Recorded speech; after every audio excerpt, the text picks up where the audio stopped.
இப்போ நம்ம 2026ல நம்ம வேர்ல்டு ஒண்டர்ஸ் அப்படிங்கிற இந்தியாவிலேருந்து நம்ம எதையும் பேசுகிறோம்னா தாஜ்மஹால் 800 இயர்ஸுக்கு முன்னாடி கட்டின தாஜ்மஹாலை பற்றி பேசுகிறோம். அப்புறம் நம்ம அப்படியே சவுத் இந்தியா சைடு வந்தோம்னா ஏன் நம்ம பெரிய கோயிலை நீங்கள் வைக்கலன்னு சொல்லி அதை பற்றி பேசுகிறோம். ஆனால் இதுக்கு முன்னாடி ராஜராஜ சோழன் வாழ்ந்து ஒரு 1000 வருஷத்துக்கு முன்னாடி ஒருத்தர் ஒரு மிகப்பெரிய ஒரு சம்பவத்தை பண்ணி வச்சுட்டு போயிருக்காரு. நம்ம அதை பற்றி யாருமே இன்னி வரைக்கும் அவ்வளோக்கு யாரும் பேசினது கிடையாது.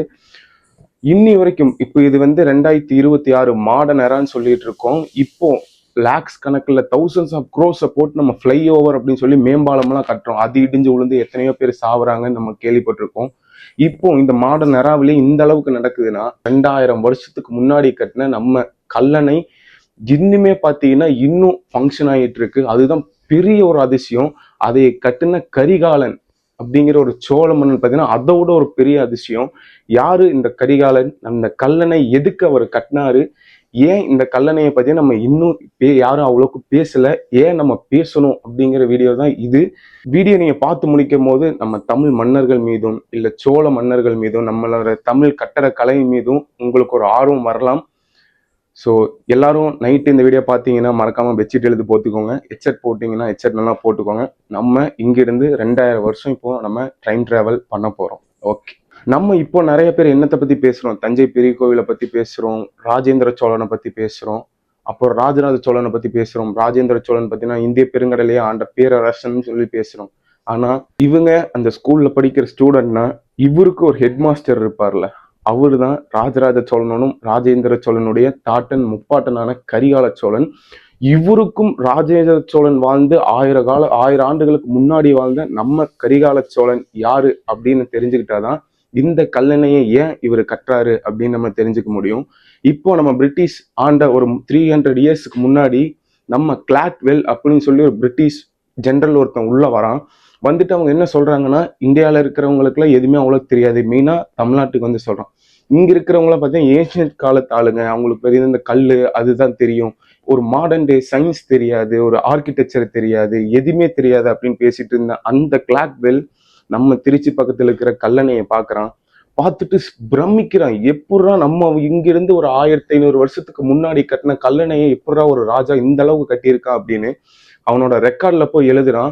Great architecture I never seen in the world அப்படின்னு சொல்லி எழுதுறான். அப்படிப்பட்ட கல்லணை கட்டின நம்ம கரிகாலன் யாருன்னு அப்படின்னு தான் பார்க்க போறோம். 2000 வருஷத்துக்கு முன்னாடி ஒரு சோழ நாட்டை ஒரு சின்ன பையன், 2ஆம் கரிகாலன் சொல்லி ஒரு சின்ன பையன் ஆட்சி அமைக்கிறான். அந்த ஆட்சி அமைக்கிறதுக்கும் ஒரு சரியான கஷ்டம். ஒரு பங்காளி சண்டை, தான் ராஜான்னு தெரிஞ்சுக்கிட்டும் காட்டுக்குள்ள பார்த்தீங்கன்னா சின்ன வயதுல இருந்து வளர்ந்து ஒரு சாமானிய மனுஷனா இருந்து அங்கிருந்து நான் என்னோட சோழ தேசத்தை நான் பிடிப்பேன்னு சொல்லி தனியா போகும்போது ஒருத்தங்க அங்க இருக்கிறவங்க என்ன பண்றாங்கன்னா, அவங்களுக்கு பிடிக்காதவங்க கொண்டு போய் ரூம்ல அடைச்சு நெருப்பு வச்சு கொளுத்திடுறான். நெருப்பு வச்சு கொளுத்துமா இந்த நெருப்புல ஏறி மிதிச்சுட்டு ஒரு மேல வராரு. வந்து மயக்கப்படைஞ்சு விழுந்து எந்திரிக்கிறாரு. எந்திரிச்சு அப்புறம் அங்க இருக்கிற சோழ நாட்டை கேப்சர் பண்ணும் போது தான் அங்க இருக்கிற மக்கள் அவருக்கு வச்ச பேர் வந்து கரிகாலன் அப்படின்னு சொல்லி வைக்கிறாரு. இவரோட இவரோட தந்தை இவருக்கு வச்ச பேர் என்னன்னா திருமாவளவன் அப்படிங்கிற பேர் தான். இந்த கரிகாலன்ங்கிற பேரு மொத்தம் ஒரு 2 அர்த்தம் கிட்ட இருக்கு. தீய மிதிச்சுட்டு வரும்போது அவரோட இடதுபுற கால் பத்தினா கரிஞ்சு போயிடுது. அதனால அவருக்கு கரிகாலன்ங்கிற பேர் வந்ததா சொல்றாங்க. அது மட்டும் இல்லாம அந்த காலத்துல எல்லா ராஜாக்களும் எதுல சண்டைக்கு போவாங்க, குதிரையில போவாங்க, தேர்ல போவாங்க. நம்ம தலைவன் யானையில போய் சண்டை போடுவாராமா. அந்த கரிகாலன் அப்படிங்கிற பேர் நம்ம பிரிச்சோம்னா, கரி அப்படிங்கிற ஒரு இன்னொரு சொல் என்னன்னா யானை, காலன் அப்படிங்கிற இன்னொரு சொல் என்னன்னா யமன். யானை மீது அமர்ந்து வரும் யமன் அப்படிங்கிற ஒரு பேர் தான் இந்த கரிகாலன் அப்படிங்கிற பேருக்குரிய ஒரு அர்த்தம். அப்படிப்பட்ட ஒரு மனுஷன் என்ன பண்றாரு அப்படின்னா, அப்போ தஞ்சாவூர் பார்த்தீங்கன்னா செழுமையா தான் இருந்திருக்கு. ஆனாலும் அங்க தண்ணி பற்றாக்குறை இல்லை, தண்ணி அளவுக்கு மீறி இருந்திருக்கு. என்னன்னா அடிக்கடி வெள்ளப்பெருக்கு வர்றது, அங்க போட்டிருக்கிற விவசாயம் நிலமெல்லாம் பார்த்தீங்கன்னா அடிச்சுட்டு போறதுன்னு இருந்திருக்கு. இவன் கரிகாலன் பார்த்தீங்கன்னா இங்க இலங்கையில போய் பிடிக்கிறாரு. அவரோட கடற்படை வச்சு இலங்கையில இருந்து சிக்கிம் முடியும் போய் அடிக்கிறாரு. அங்க இமயமலையில புலிக்கொடி நாட்டிட்டு வந்த அந்த கரிகாலன் யோசிக்கிறான். நான் சொல்லிடுறேன், இவன் பேசுறானே அப்படின்னு நினைக்காதீங்க. இது வந்து ஒரு உங்களுக்கு புரியும் அந்த ஒரு கர்வம், அதனால தான் நான் பேசுறேன். Okay right. அப்படி போயிட்டு வந்து நம்ம கரிகாலன் ஒரு டைம் யோசிக்கிறேன், நம்ம எத்தனையோ போர் பண்ணிட்டோம், எத்தனையோ போர்ல வென்றுட்டோம். ஆனாலும் நம்ம மக்களுக்கு இந்த போர் பார்த்தீங்கன்னா ஒரு பெரிய ஒரு இதா இருக்காரு. நம்ம மக்களை செழிப்பா வச்சுக்கிட்டாதான் இந்த பின்னாடி வரும் சங்கதிகள் பார்த்தீங்கன்னா நம்மளை பத்தி பேசுவாங்கன்னு தெரிஞ்சுக்கிட்ட நம்ம கரிகாலன் மக்களோட அடிப்படை என்ன அப்படின்னு பார்க்கறான். அடிப்படையும் பார்த்தீங்கன்னா விவசாயம். விவசாயம் தான் அப்ப இருந்த எக்கனாமியும் இப்ப இருக்கிற எக்கனாமி. இப்ப நிறைய பேர் பாக்குறது இல்லை, அது வேற. அப்போ அவன் உற்று நோக்கி பார்த்திருக்கான். ஓகே, இந்த விவசாயம் பயிர்கள்லாம் பார்த்தீங்கன்னா அழியுது. அப்ப நம்ம என்ன பண்ணணும்னு பாத்தீங்கன்னா, காவிரியில வெள்ளப்பெருக்கு ஆகுது. மழை டைம்ல பாத்தீங்கன்னா சரியான வெள்ளப்பெருக்கு. இப்பவே புரியும் காவிரியில எந்த அளவுக்கு தண்ணி வரும்னு. அப்போ எந்த அளவுக்கு வந்திருக்கும் பாருங்க. அப்போ என்ன பண்றான்னா, இந்த இடத்துல ஒரு அடைச்சு ஒரு அணை கட்டணும்னு சொல்லி யோசிக்கிறான். யோசிக்கும் போது எப்படி கட்டணும் அப்படிங்கிறது அவனுக்கு அந்த அளவுக்குலாம் தெரியல. தெரியும் போது அங்க இருக்கிற ஒருத்தவங்க சொன்னாங்களோ, இல்ல இவருக்கா ஒரு தாட் வந்ததோ, லைக் ஏதோ ஒண்ணு. ஆக மொத்தம் இவரோட பீரியட்ல தான் அந்த அணை கட்டப்பட்டது. போய் இப்ப நம்மளே ஒரு கடல்ல போய் நிக்கிறோம், இல்ல ஆத்து சைட்ல போய் நிக்கிறோம்னா, அங்க இருந்து தண்ணி வந்ததுன்னா நம்ம எவ்வளவு வெயிட்டா இருந்தாலும் சரி, ஒரு 100 கிலோவா இருந்தாலும் சரி, ஒரு 20 கிலோவா இருந்தாலும் சரி, நம்ம வெயிட்டுக்கு கிராவிட்டி நம்மள அப்படியே கீழே புல் பண்ணும். புல் பண்ணவும் என்ன பண்ணுவோம்னா, மண்ணுக்கு அடியில் அடியில் நம்ம கால் போவோம். அதான் அவர் நோட்டீஸ் பண்றாரு. நோட்டீஸ் பண்ணும்போது என்ன பண்றாருன்னா, பெரிய பெரிய கற்கள், ஒவ்வொரு கற்களும் பாத்தீங்கன்னா 5 டன்ல இருந்து 10 டன் உடைய கற்கள். அதை எப்படி கொண்டு வராரு? இப்ப நம்ம ராஜராஜ சோழன் நம்ம எப்படி கொண்டு வராருன்னா, வண்டியில இழுத்துட்டு வந்ததா, யானையில இழுத்துட்டு வந்ததா நம்ம சொல்றோம். பெரிய கோவில் கட்டினது. அப்ப அவர் எப்படி இழுத்துட்டு வரான்னா, அந்த ஆற்று வழியாவே கப்பல், அதாவது படகுல எடுத்துட்டு வந்ததா சொல்லப்படுது. அப்படிப்பட்ட கற்களை 2 சைடு யானையை வச்சு, நடுவுல ஒரு ரோப்பு மாதிரி வச்சு, அந்த கற்களை ஒவ்வொன்றுக்கு மேல ஒவ்வொன்றுக்கு மேல ஒவ்வொன்றுக்கு மேல அடுக்குறாரு. அந்த கல்லும் அதோட வெயிட்டுக்கு அடியில் அடியில போகுது. போய் அப்படியே நிக்குது. நின்னு அதுல இடையில ஒரு பசைய போட்டு தடவுறாரு. அது என்ன பசைன்னு இன்னி வரைக்கும் யாருனாலையும் கண்டுபிடிக்க முடியல. இப்போ ஒரு சுண்ணாம்பு நம்ம அடிச்சோம்னா ஒரு 50 வருஷம், அதோட ஆயுள் காலம் வெறும் 50 வருஷம்.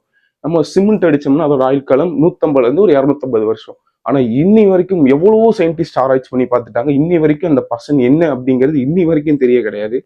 அப்படி ஒரு பசைய போட்டு ஃபுல்லு க்ளூவை போட்டு நிறுப்புறாரு. அணையும் பார்த்தீங்கன்னா கட்டப்படுது. நம்ம இது ஈஸியா சொல்லிடுறோம், அணை பார்த்தீங்கன்னா கட்டப்படுது அப்படின்னு. இந்த இப்போ நம்ம அணை கட்டுறதுங்கிறது ஒரு பெரிய விஷயம். அப்போ 2000 வருஷத்துக்கு முன்னாடி ஒரு கால்குலேட்டர் இல்ல, எதுவுமே இருக்காது. எதுவுமே இல்லாத ஒரு காலத்துல அவங்க எப்படி கட்டி இருப்பான்னு சொல்லி கொஞ்சம் கண்ணு மூடி யோசிச்சு பாருங்களேன். செம்ம ஒரு பிரமிப்பா இருக்கும். அப்படிப்பட்ட ஒரு கட்டுமானத்தை கட்டுறாரு.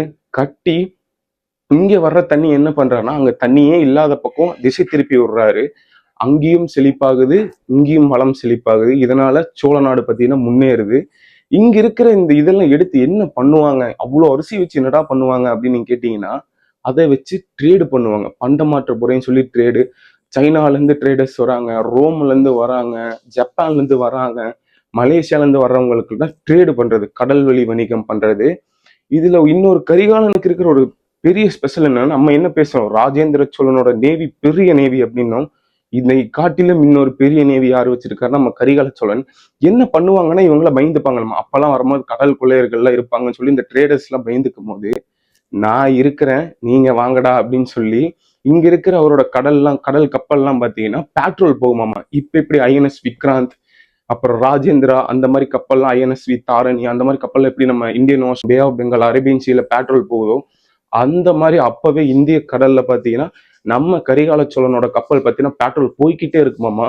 அது மட்டும் இல்லாம அங்க கொண்டு வர இப்போ சைனானா சில்க் எடுத்துட்டு வர்றதை பார்த்தீங்கன்னா தனி ஒரு குடோன் அமைச்சு அதையும் சேமிச்சு வைக்கிற ஒரு ஸ்டோரேஜும் அங்க உருவாக்கி இருக்காரு. ஸோ இப்படிப்பட்ட ஒரு கரிகால சோழன் இது இது இதுக்கு எல்லாத்துக்கும் ஒரு மெயின் ரீசன் என்னன்னா இந்த தண்ணி தான். இந்த தண்ணி இருக்கிறனாலதான் இவ்வளோ பெரிய ஒரு ட்ரேடு நடக்குது. அந்த வளம் இந்த நாட்டோட வளம் பார்த்தீங்கன்னா முன்னேறுதுன்னு ஒரு நுட்பத்தை அப்பவே யோசிக்கிறான் நம்ம கரிகால சோழன். இப்போ நான் சொன்ன மாதிரி இலங்கையிலிருந்து இமயம் முடிவு வென்ற நம்ம கரிகால சோழன் எப்படி இமயத்துக்கு போறான் அப்படின்னா, இங்க இருந்து கப்பல்லே போறாப்புல. கப்பல்ல போய் இமயத்துல போய் புலிக்கொடியை நாட்டம் முதல் சோழ மன்னன் நம்ம கரிகால சோழன் தான். அது எப்படி நீ போய் அங்க போய் பாத்தியாடா விக்னேஷ் அப்படின்னு நீ கேட்கலாம்.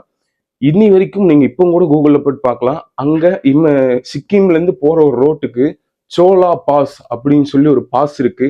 இந்த லா அப்படிங்கிற ஒரு எழுத்துக்கு சிக்கிம்ல என்னன்னா பாஸ், வழி அப்படின்னு அர்த்தம்.